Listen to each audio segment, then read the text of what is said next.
ready. Are you ready? Yes, sir. All right. Let's do this. Have you had lunch yet? Yes. Okay. So it might interest you that my title is Culture Eats Strategy for Lunch. I'm hoping your lunch was somewhat better. My name is Louis Martins. I'm the director of the Herb Kelleher Center. I'm also a professor of management in the McComb School, and I have a couple other roles. I chair that department as well. It's a topic, culture is a topic that's kind of deep interest to me, and you'll see why as we go through. What I hope to discuss today is the role that culture plays in strategy, as in how do we leverage culture to execute strategies? What does culture mean if you think of it as strategic rather than just operational? Okay? So culture strategy for lunch has a history here in terms of that expression.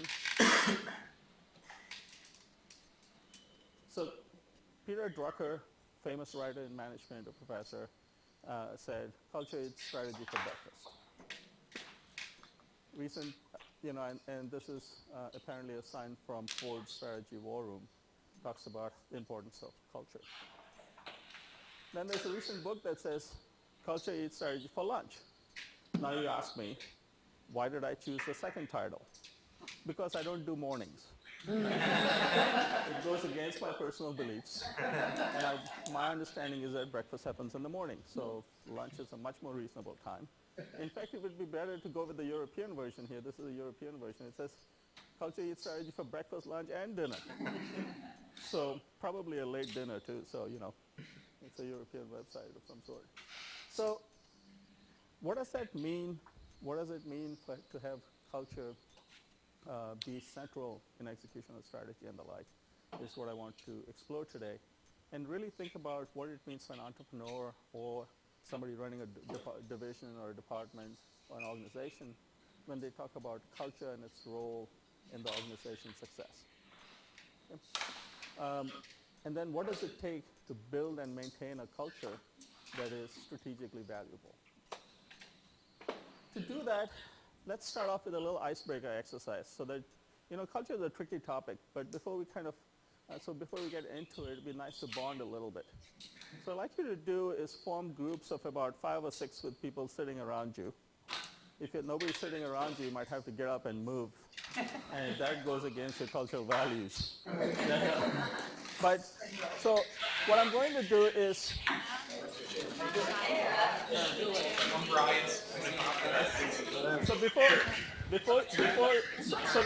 so that you have something to do in your group, let me tell you your assignment.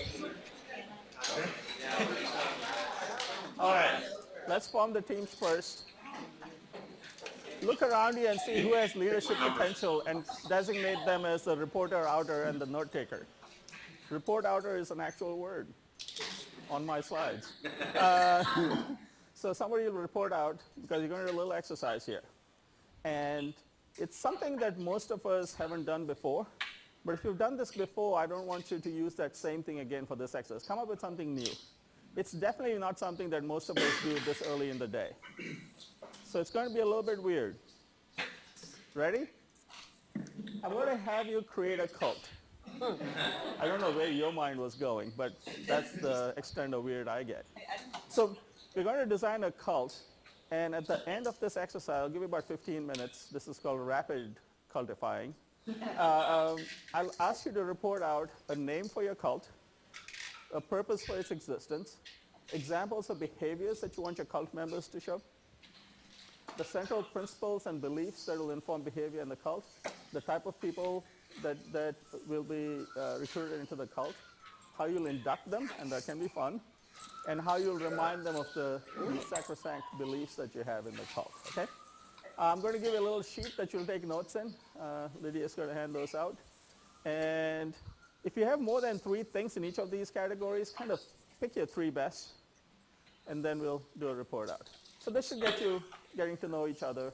And I figured a strange exercise like this will get you to identify who's really weird and who's normal and sort of stay with it. So get creative.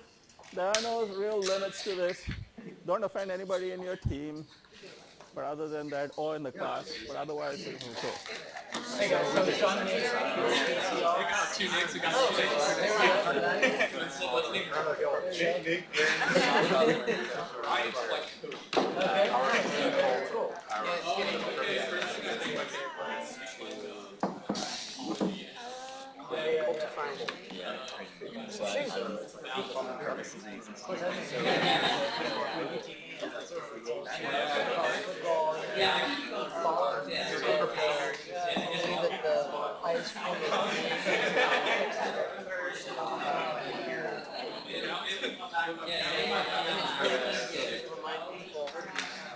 When you guys do what was beliefs in there. What's that?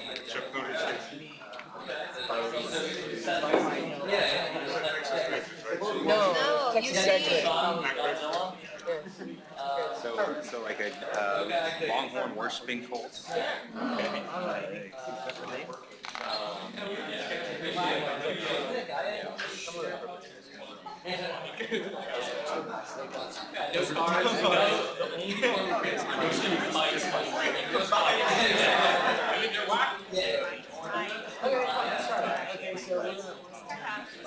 But that's not why they exist, right? That's like what they do. So why they would exist would be to like perpetuate alumnus power, like longhorn worship power.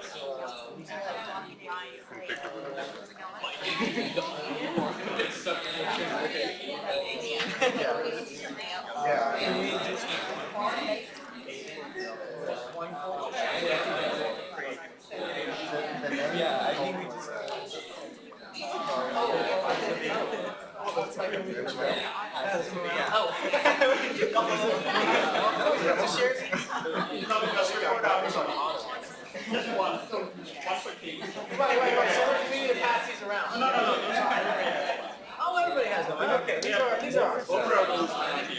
Okay, yeah. Everybody gets it. Everybody gets it.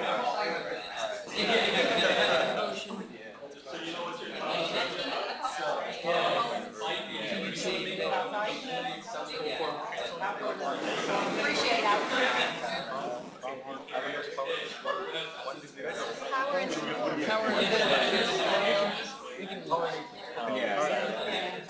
I so perpetuated an OCT alumnus power.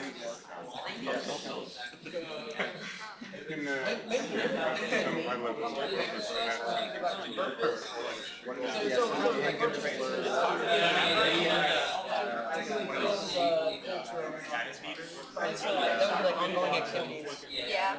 Like bottom right hand corner, there's ongoing activities.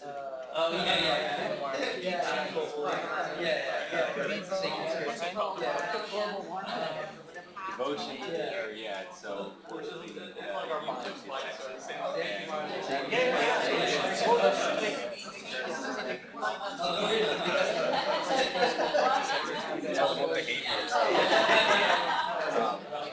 donate. Got some money.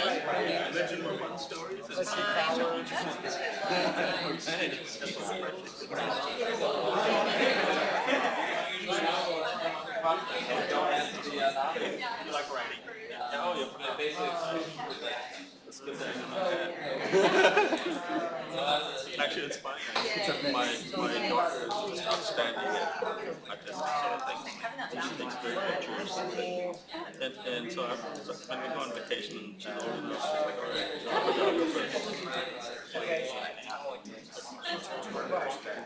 Oh yeah. So leadership throughout public life. Yeah, that balance. Letterbox. Like ongoing activities though, like when we get to Yeah, I agree. Like donate all of their time. All of our house, yes. We also want to see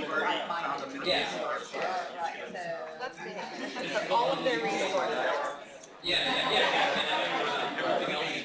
I love that.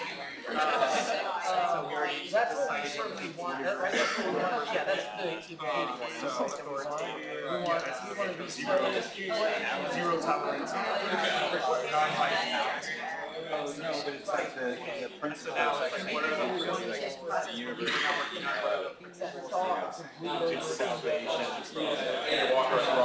Walkabout. Yeah. It's the only way to do it. You're not worthy if you're not. Only brothers or sisters when you're alumnus. So like UT is the only way to. I don't think it has to just be UT grads. It's everyone. We want the entire world to give all of their money to UT graduates and their costs. That's a good point.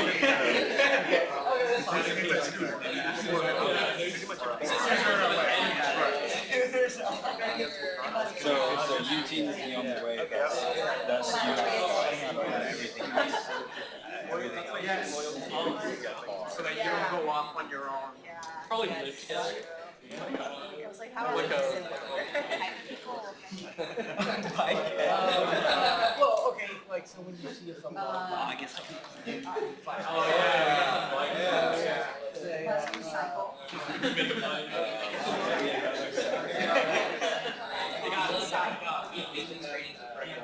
Matthew McConaughey is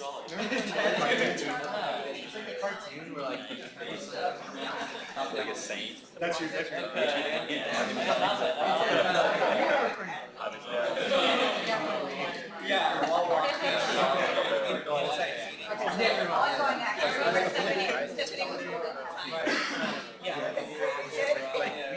There's a symbol, there's a shirt, there's a... No, it's just to perpetuate power. Power.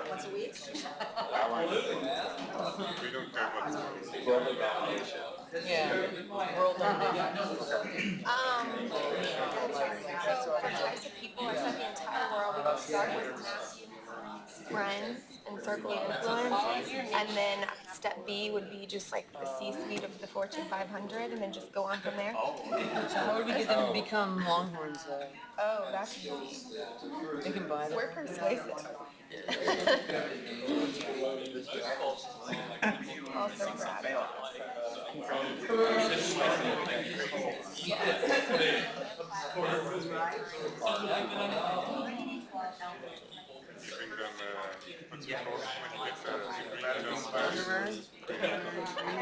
You know how we could turn their body There's undergrad, grad, continuing ed, like tons of ways that we can get our talent. Earth first people. And we can start by shopping out undergraduates for free labor to like get companies. We're just stating This their way. ideas. That's a problem. It's passionate. People have like political power, Right, that's the financial first, power. but for undergrad, what type of, they don't have anything to do, is that what you're saying? We don't really care about the current students. I mean, that's obviously going to be part of a pipeline, but I think it's more, we can use them as an asset to persuade others.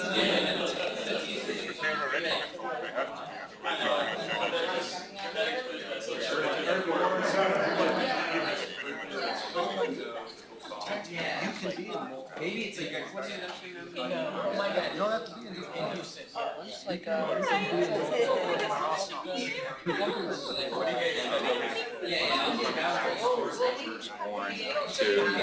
like as a university student. oh, I got my phone. Oh, sorry.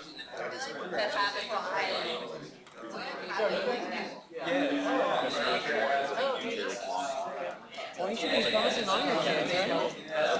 Promise.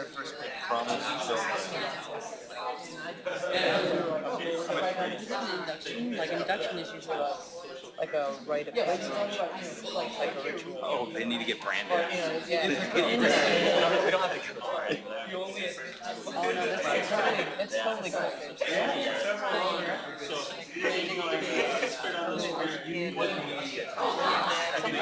So it's like a longhorn gets branded, so like it's. Oh, you're right, like 5,000, or at least, they should at least go and touch. Oh yeah, they must be like touch the. Yeah. they get branded and they get attention. Right. Especially when you're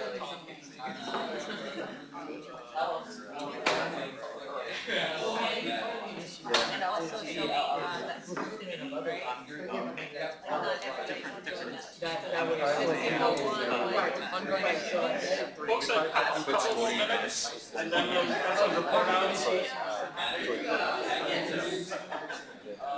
You know, you have to like Report out in a couple minutes.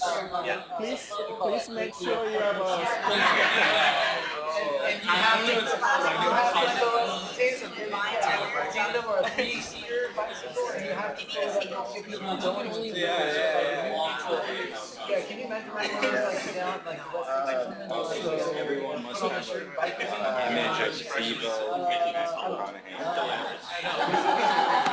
and image or like just anything. It could be an image, mural, like whatever. Just bigger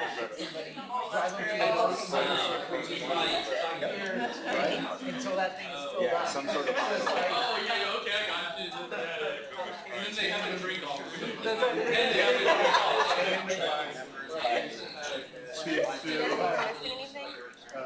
they must dye their hair in their children's hair.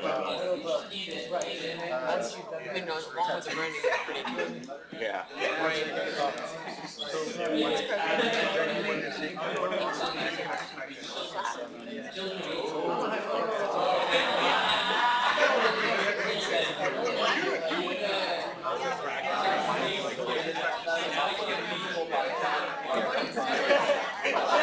So then, like, another question is like, how do we remind? How do you remind the centralized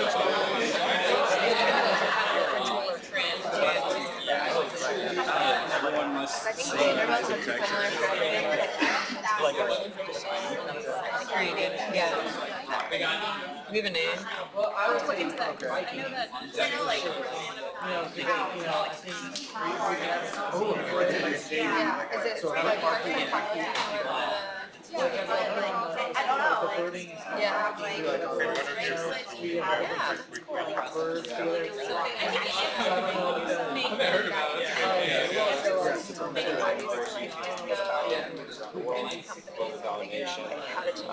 What behaviors are they be expected to see when burn orange? Leadership throughout the public and private sectors. What are the principal cycles of beliefs that guide behavior in the goal?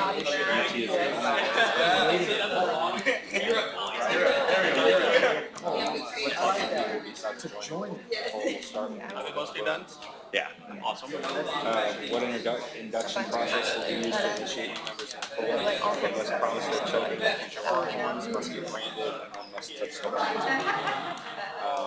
What about the activities, sporting events, mandatory personal What did you need for that? must have a title and ID copy on their heart. Dye their hair burnt orange, and everyone must sing Eyes in Texas. We got a name. Ideas?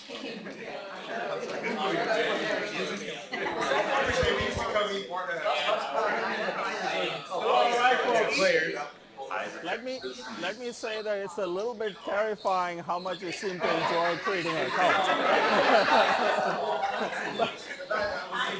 Given how much you enjoyed it, I want to see what you came up with. All right, here's how we're going to do this. Please report out in rows, okay? There's my clicker. So the top row first, and then the bottom row. And you don't need to repeat the question, just the main sort of headlines, like purpose, behaviors, etc. And for each one of those, tell us what you have. I'll take notes on the first couple, after which I'll lose interest. No, after which we'll just kind of have people report out without me writing, so it doesn't slow people down. Please ignore me and report out to the class, otherwise it'll slow things down. These folks were laughing the hardest. So they have to go first and tell them what you came up with. So we're going to do a Viking cult. We're called Gear Up. It's also a motto. Yeah. The purpose is that bikes are the only form of transportation. And the behaviors we're going to display is zero tolerance on non-bicycle transport and always wear reflective yellow.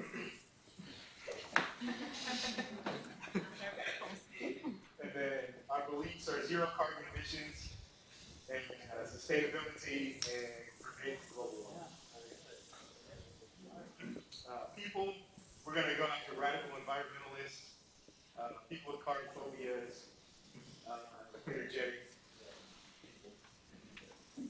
Initiation process, you have to get a bike tattoo.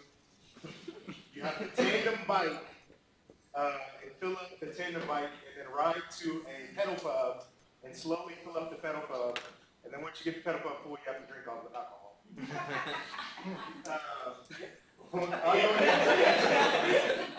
Will be weekly bike rides for the entire cult, and then we're to participate in daily bike pools.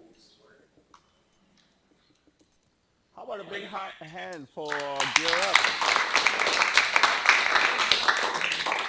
We'll go to something completely opposite, I mean the opposite side. Yeah, I'll do it. So we're, It's the decisive cult. yeah.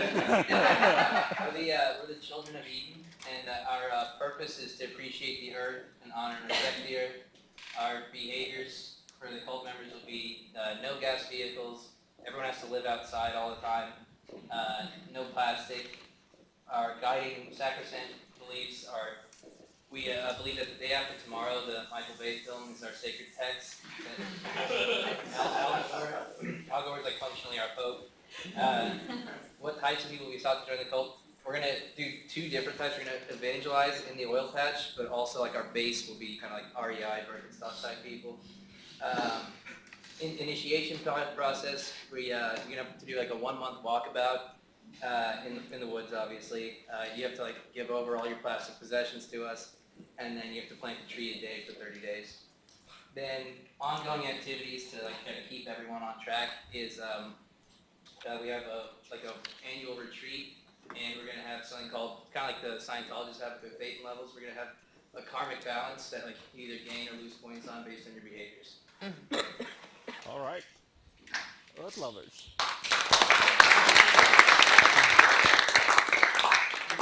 Okay, let's go to that one in the back. That was the largest group. So hopefully it has the best ideas. Yes. What's that? Longhorns for life. Okay, so our cult is Longhorns for Life. We exist to perpetuate and enforce UT alumnus power and influence around the world, so for total global domination. We're going to start with people of influence. Our cult members will display devotion to UT by wearing burnt orange every day. They'll donate all their money to the university, and they'll exhibit leadership throughout the public and private sectors. The sacrosanct beliefs that will guide the behavior in the cult is that UT is the only way and everything else is unworthy, and that Matthew McConaughey is a prophet. The induction process is that our members must promise their children as future Longhorns, where they must get a brand, and then they must touch the horns of Bevo. And then the ongoing activities will be sporting events, other mandatory programs and activities. Everyone must have an idol of Matthew McConaughey and Bevo in their home, and they've got to dye their hair burnt orange, and they have to sing Eyes of Texas before bed every night.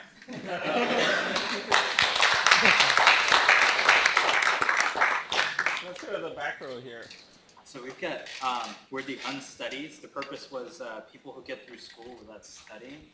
The behaviors are, we don't study but use networking and peer conversations to kind of reinforce our learning. The principal belief is people who do not achieve success through like normal means. Our idol is Ferris Bueller. The types of people are people who want to progress in life but don't want to invest in just like brute force studying, but want to have a holistic networking balance. The induction process would be to skip all the midterms on a course and then just take a final. And then the ongoing activities are to reinforce with cases with people in situations that have succeeded without progressing through school or and then showing successes through networking opportunities. Very nice. That explains a lot. He was in my class. Yes, sir. All right. The name of our group is SPICE, and it stands for, you wrote everything down. Society for Preservation of Intense Curcubit Excellence. So curcubit is another classification for pumpkin. So our purpose is to celebrate and expand the territory and educate people on all things related to pumpkin spice. So behaviors that our cult members will display will consume pumpkin spice at least once a day. We'll be able to do a pumpkin spice dance and the pumpkin spice secret handshake. And we will carry around our personalized pumpkin spice bag that we will have received at our induction ceremony. Our guiding principles, everything is better with pumpkin spice.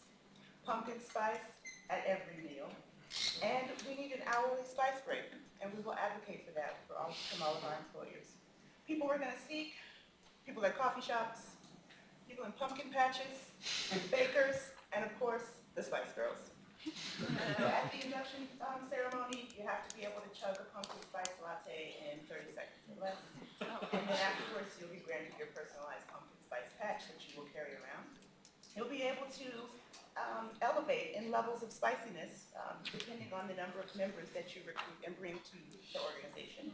And ongoing activities, we will have Pumpkin Spice Fest, similar to Fun Day. Fun Fest.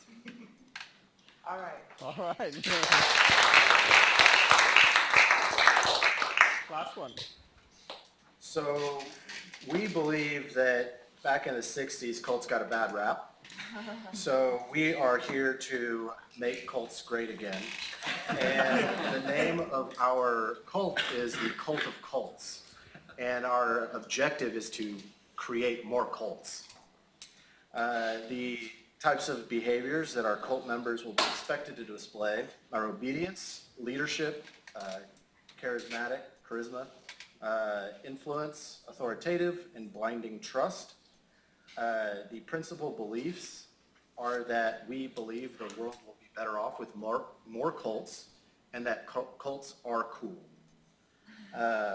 The type of people that we will seek are prideful people who seek exclusivity.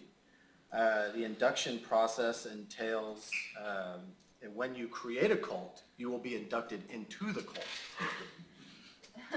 The ongoing activities that will remind our members about the cult's sacrosanct beliefs will be tracking members by implanted chips, tattoos, and branding. All right.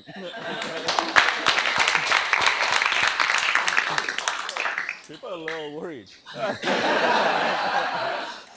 But was that fun creating a cult? How many of you would like to know how to really kind of create a cult and lead a cult? How many of you want to lead a cult? Anybody? Show of hands. One. A few people want. Okay. For those folks, let me kind of go through how we should create a good cult. And for those of you who didn't raise your hand, think of this as your option in case your career doesn't pan out the way you expect. Okay? So for any given cult, there's some sense of a purpose or a mission or something that you want to do. Right? And from that derive certain goals and things. There are certain reasons why the cult exists. And that's the purpose or the mission of the cult. Sometimes it's to glorify a particular person, sometimes it's to save the earth, etc., etc. Okay? But to do that, you need your cult members to behave in certain ways. And if your cult members behave in those ways, you will achieve your purpose. So far, so good? So this leads to this. But you need them to behave in certain specific ways. Right? So this is specific and has to be consistent. You can't have them behaving that way one day and not behaving that way another day. So far, are we on board with this? If you get this behavior, consistent behavior, when I say specific, it means it's the behavior that you want to achieve your purpose. then this is a fully determined outcome. So this determines this, so you're interested in predicting this behavior. Okay? How many of you have taken regression classes on some sort of regression analysis? Okay? In a regression, this would be your dependent variable, if you will, which will often use Y to indicate, right? So if you're in the business of running a cult, if you can get people to behave a certain way, then that behavior will produce the outcomes that you want, which means that you need to be very careful about what you want in terms of behavior. Expecting a certain outcome, but then not tying it to the behaviors, makes you think of your cult in very loose terms. This connection is critical. If this relationship is not strong, then there's no point in having a cult because you won't get to your purpose. Okay? Now, in a cult, this behavior that is consistent, predictable, etc., what's normal behavior in the cult would be called norms. Okay? So you're trying to create certain norms of behavior in your cult, and you want people to behave that way as just a matter of course. It's an assumed way of behaving. But in a cult, any of you who have been in a cult will know that you don't get a policy manual or a handbook of operating procedures, as we call it at UT, right? Not even a website. So how does a cult member know how they ought to behave? What guides behavior? The other members. What drives behavior of all the members? That reminds me of a joke. They said, where do the Smiths live? Oh, they live across from the Joneses. Okay, where do the Joneses live? Well, they live across from the Smiths. So where do the Joneses and the Smiths live? Right across from each other. Right? So, okay, what drives the behavior of all the members? The beliefs, right? So you have beliefs. And some of them are sacrosanct, as in they are core. They are inviolate. Those are important, and we'll call those core beliefs and values. These drive behavior, and therefore you achieve your purpose. Once you've done this, once you've understood what you want to achieve what you're trying to do, and you determine which beliefs and values will drive that behavior, the strategic part of your cult is done. Okay? That's a strategic, by the way. I write in a foreign language, but if you don't understand, just ask me. It's hieroglyphs. Personalized. There's an app for that now. But this is strategic, and this you can do on a piece of paper, or if you're cool, on your computer. Yet, right now, you still don't have a cult. We have the strategic aspects of the cult worked out. Now we have to, what do we need to have a cult? People. How would you know which people you should bring into your cult? People who aspire to the same values. Exactly. Because this is the direct effect of values on behavior. Values are an abstract thing. They need to be operationalized into behavior by people. So this should inform this. To the extent that those values guide the people you choose, so this is your recruiting, to the extent that values are built into your recruiting, to that extent what you're doing is increasing the probability of this. When people have these values, they're predisposed to demonstrate these behaviors. So this would be, beta 0 is your constant plus beta 1 x1.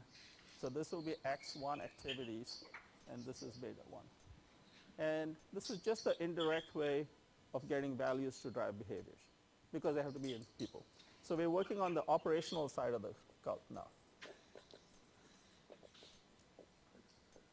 You know what's cool? My handwriting is bad, both horizontally and vertically. So that's a consistent behavior and very non-specific. So this X1 is a set of recruiting activities. So this would be, if you have a cult member who comes in with certain capabilities to get there, but behaves in ways that are not consistent with the cult, is rebellious relative to the cult. Should you bring that person in? No, because they won't show the consistent behavior and they'll corrupt your purpose, right?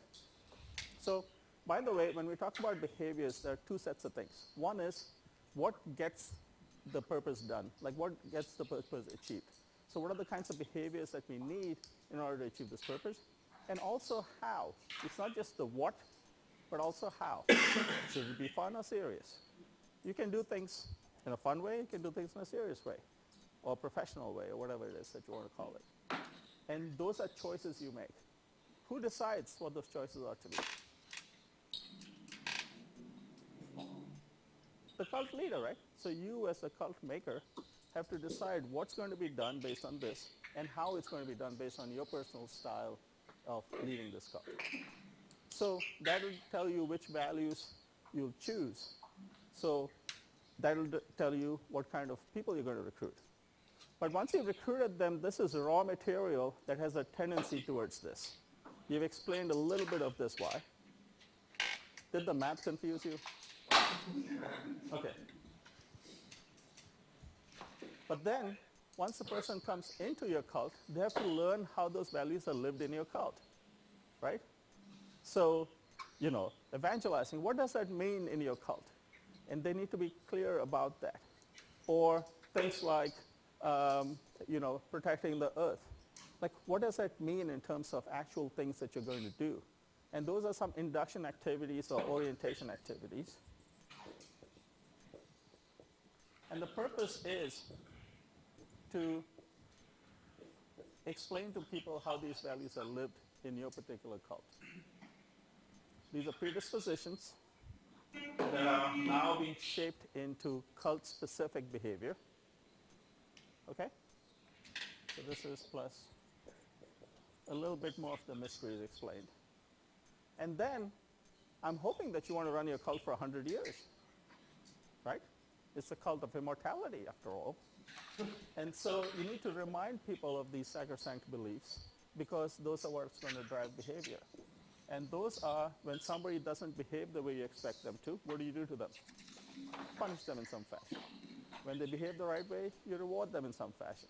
So rewards, punishments, ceremonies, all the symbolism, the tattoos, the titles, etc. So this is reminding, maintaining, reinforcing, right? Okay? And this are X3 activities. And to the extent that you have strong X3 activities, you'll have a strong regression rate here. What's the last part of the regression equation? Come on, some of you took this recently. The error term.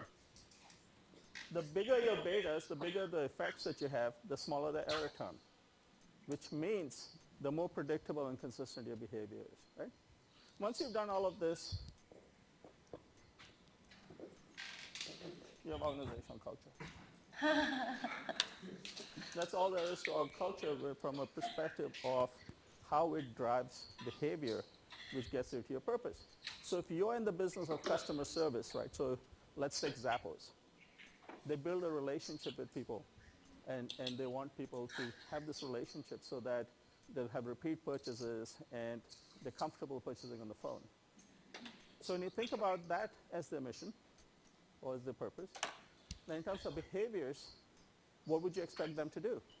Spend a lot of time on the phone, care about what the other person wants, be able to relate, send thank you cards, have managers hang out with the employees because they have late work hours, and make sure that they understand that it's a team. That's all of the things that Zappos does to produce that. When you think about the values, they have 10 core values, and that blend requirements such as, focus on the customer, et cetera, but also they'll say, have fun and be a little weird. You don't need to be a little weird to have good customer service, but they find that in their environment, which is customer service on the phone, having fun and that levity helps people with the drudgery of being on the phone all the time talking to people about their shoes. Okay? It's not as much fun as it seems. So when they pick people, they have an application process where there's a weirdness index. If you're not weird at all or too weird. You're not in the right zone. So people have to rate themselves on weirdness. They have to say how lucky they feel. They are creative. They have a crossword puzzle sometimes. You see what they're trying to do? They're trying to pick people on some of those values. Induction doesn't matter what you join them for, finance, marketing, whatever. You spend something like a month or two on the phone. So they understand how the business works. At the end of that, they give you $2,000 to quit. Maybe it's $2,700, something like that. They give you money to quit. Isn't that like a waste of money? It's more expensive to have variance in this than to have the people who produce the variance leave. And then on an ongoing basis, they have ceremonies, parades, all sorts of crazy stuff, just like my workplace. I run the sarcasm cult if anybody wants to join. Make sense? Okay, now let's think about, so how many of you want to run a cult? What I'm trying to get you to see is that whenever you have a group of people, a culture is going to evolve. And you can either design it or let it happen. Because it is going to happen. That's the nature of society. That's the nature of groups. They evolve their own values. They evolve their own sort of structures and things. And the more you design it, the more you can control it. The more you can control it, the more you can predictably produce behaviors that will then get you your strategic outcomes. So let's think about why we should care about this. You know, why cults work in terms of driving people's behavior. And for that, let's use a real-life cult. Some of you who are around my age will know about the Heaven's Gate cult. Those of you who are not and still know about it, I'm a little worried. But this was a cult of people, and this was sort of their beliefs. They existed, about 41 members, and only 2 of them survived in 1997. And so it was kind of like a UFO-style cult, and these were their beliefs. So the Earth was an alien experiment to create higher beings, etc. And that the Earth was going to be recycled so that to ditch their vehicles, which was their bodies, and get on this spaceship that was riding right behind the Hale-Bopp comet. And that was going to take them through Heaven's Gate, and this was the last chance to get through Heaven's Gate, right? So Hale-Bopp brings closure to Heaven's Gate, so you better get on it. So on the appointed day when the Hale-Bopp comet went over Escondido, where they were in a subdivision there somewhere, they all took some sort of poison and killed themselves, except for 2. I don't understand that part. And this is how they were found. They were all wearing a specific type of Nike shoes. They had black clothes on, this purple shroud. And so this was the basic layout, and they were found all over the house. So these pictures are horrifying enough, but what I found interesting was looking at the EMTs and all of these people, the cops and the like, that came to respond to this thing, right? And it's horrifying. I actually put the sanitized pictures here, but then you see the look on their faces. That's horror. And these people have seen some pretty bad stuff. And when you see these pictures, I hope you have the same question that I had when I first saw these pictures, which is, why, right? Like, why did no one wear Reeboks? Isn't that what you were thinking? Well, now you're thinking it. Since I like to answer my own questions, I'll give you a chance. Why do you think nobody wore Reeboks? This way? There's one that just do it. So when someone violates the norms of behavior, what's considered normal behavior, what happens to them in a cult? They get ostracized, right? So if they showed up there with Reeboks, they would be ostracized. That is a form of social control. All of cultural control is normative control. Normative means you ought to behave this way. This way is normal. This is what you ought to do. So the oughts there are in everybody's head. And once you kind of figure out, everybody has those oughts, and you violate those oughts, you are seen as somebody who's breaking the social rules, and you're ostracized. Interestingly, even if they themselves would not feel like putting those Reeboks on. Why is that? If they're a good cult member. It's not as comfortable. They feel the exact same. They would be Right, from the inside, right? So there's an internal mechanism that would regulate their behavior so that normative control now is in their head, because anytime you deviate from that, it causes cognitive dissonance, and that's not tasty to the brain. For example, if I were teaching a class and I said to the people, feel free to whistle at any time. Okay? How many people do you think will whistle? Nobody. I think him. But that's about it. He would. Because he thinks the shoes are determinant on, right? But nobody would do it. But I've said you could, but it doesn't feel comfortable in the brain, because your parents, your teachers, your others have socialized you to have these values that you just don't do that in class. And so it's that self-regulation in there, and both are forms of normative control. Both are forms of normative influence. So when you think of organizational structure, that's bureaucratic control. When you think of organizational culture, it is clan control or normative control. Both of them produce the same outcome, which is behavior. Obviously, if you're going to use your bureaucracy to drive behavior, you have to know all of the details and watch everything, measure everything. And that's not possible. What do you have to do? You have to rely on culture. Okay?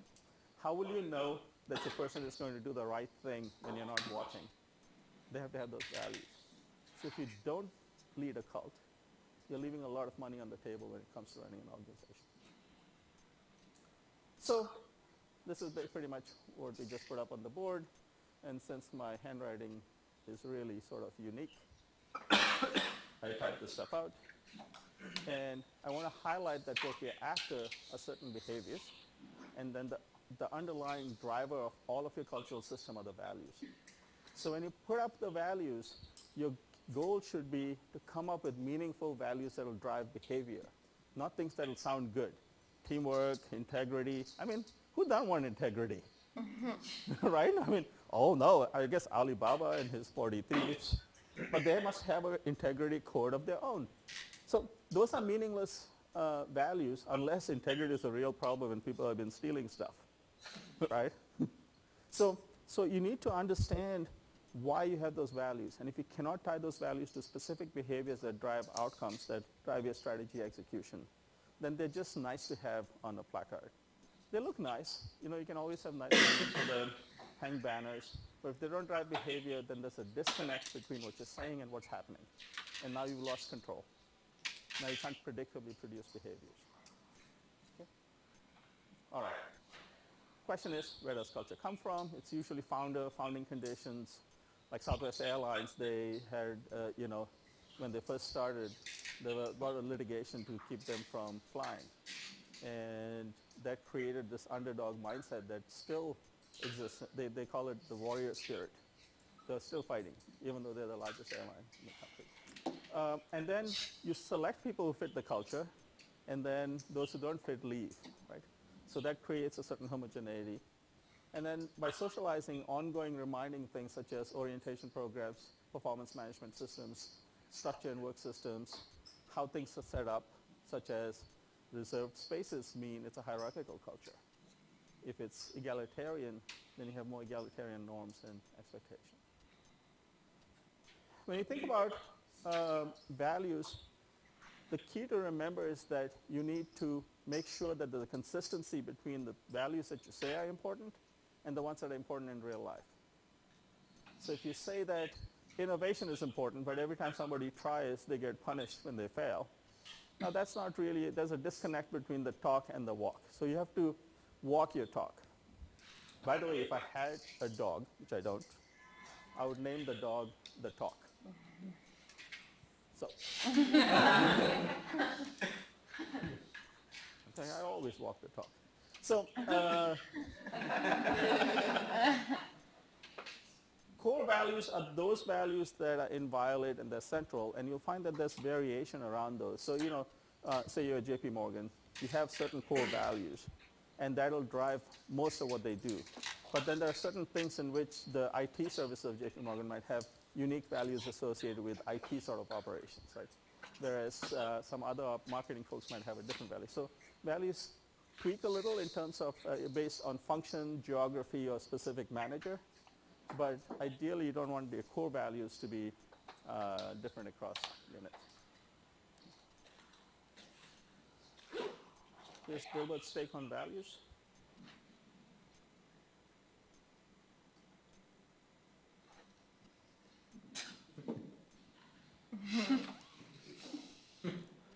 And here's the take on core values.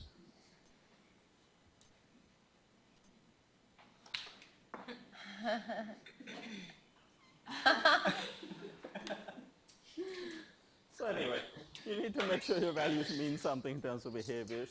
And you can't do that without understanding what norms you want, what kind of behaviors you want. And that's a small list of the types of behaviors, things like performance. You see this in your own class teams, for example. Do you have a norm of being prepared for team meetings, or do you prepare on the fly in the meeting, right? You know that there's variance on that among your teammates. It's the same thing when you're setting up a venture. What are the norms that you care about in terms of performance? What's the look that you want, et cetera? Now, cultures can be, a strong culture is a culture in which your values are widely held and deeply held. Widely held means all the people or a broad range of people in your organization have those values. And this, it doesn't matter whether it's a small organization or a large organization, by the way. As it gets larger, obviously it becomes more difficult to have widely held values. Disney is a company that does this really well. They just drive values hard, and across different units, you'll still see certain Disney values. In fact, after people have left Disney, the depth of values they drive is interesting, because even after they've left their jobs at Disney, they still sort of show some of those values in their interactions. Four Seasons is another one, where you'll see a former Four Seasons employee will always have a sort of a personal touch.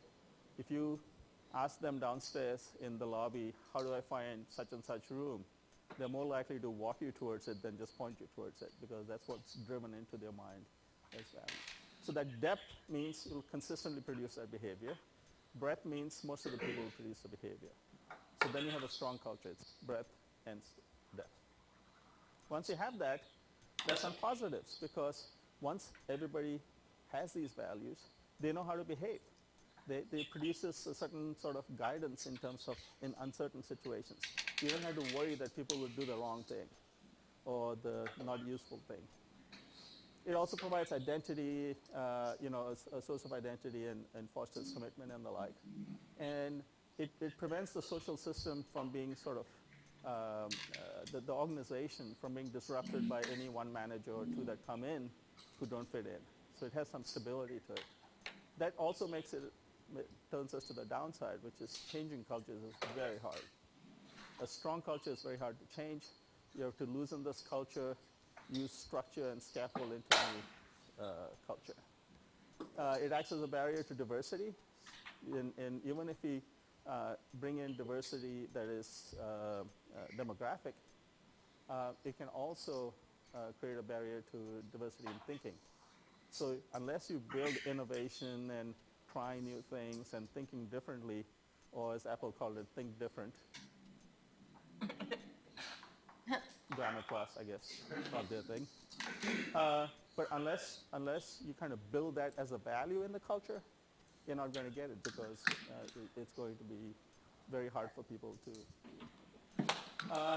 And then whenever you try to do mergers and acquisitions, unless you have a decent cultural audit that shows that the cultures meld well, then you probably will have problems integrating those people in that you're acquiring.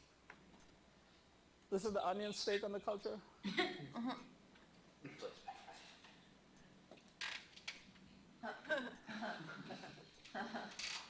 So what we're trying to focus on today is thinking of culture as a key tool in strategy execution.